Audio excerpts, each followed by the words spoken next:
ભૂલ પડે અને આ ભલામણા કટકડે બોલું છું ચમ કે આ સીધું મારા કૈલાસના ડુંગરેથી આવતું હોય ભાઈ.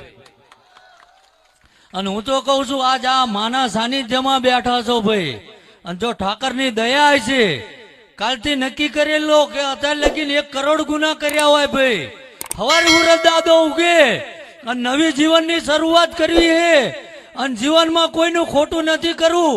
અને 25માં દાડે જો મારો ઠાકર ઘોડે પલાણ ના નાખે તો ભૂવા પાણી બંધ કરી દો ભાઈ, સમજાય? પણ કોઈનું ખરાબ નહીં કરો તો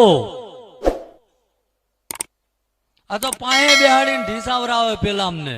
એટલે આપણે આ હોય જ થઈ એટલે ગળોતરીમાં હતું તમારી ના થાય. આપે ધર્મ જતો રહે આપણો.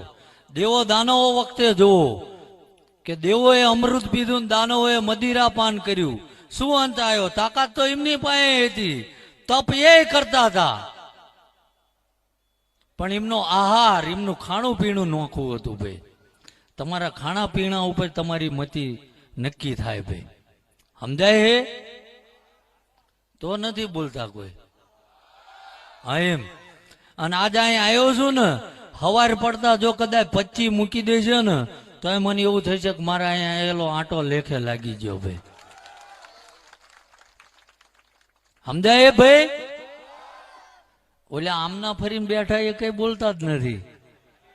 હા ભાઈ હાથ ઊંચા કરજો ભલે ઇનપા બેહો. એટલે જે કોઈ, હું તો કઉ છું સાક્ષરતામાં ધ્યાન આપો, દીકરા દીકરીને ભણાવો. અને હું એવું નથી કહેતો ભાઈ હું શ્રદ્ધા ફેલાવું છું બીજા અંધશ્રદ્ધા ફેલાવો, પણ બધા આ જમાનામાં કોઈ ધૂળ ખાતા નથી ભાઈ. 10 જગ્યાએ બધું ટેલી કરો અને જે જગ્યાએ ઉપર આપણે જઈને બેહવી અને અહીંયા જો આપણા રૂવાડા બેઠા થઈ જાય ને તો માનવાનું અહીંયા ઠાકરનો વાસ છે ભાઈ, સમજાય? મારી ઉપર એ ભરોસો ના કરતા ભાઈ. અને મેં તો મારા ઠાકરને મેં તો મારું જીવન હોમી નાખ્યું ભાઈ. આ તો પરિવારનું ગુજરાન કરવા હાટું રોટલો કમાવા જવું પડે. બાકી કુકદાડો આવીને મારી જગ્યામાં નજર કરજો ભાઈ, કંઈ ઘટે નહીં.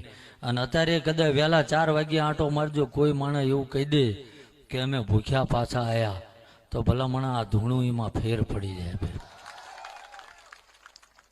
અને કોઈ દાડો મારા સાનિધ્યની ગાડી કે કોઈ પાવતી નીકળે તો મને કહેજો ભાઈ.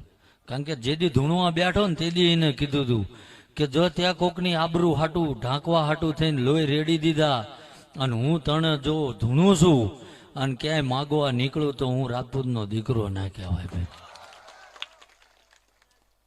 એટલે વધારે સમયનો અભાવ છે, સમય છે નહીં, કારણ કે હજુ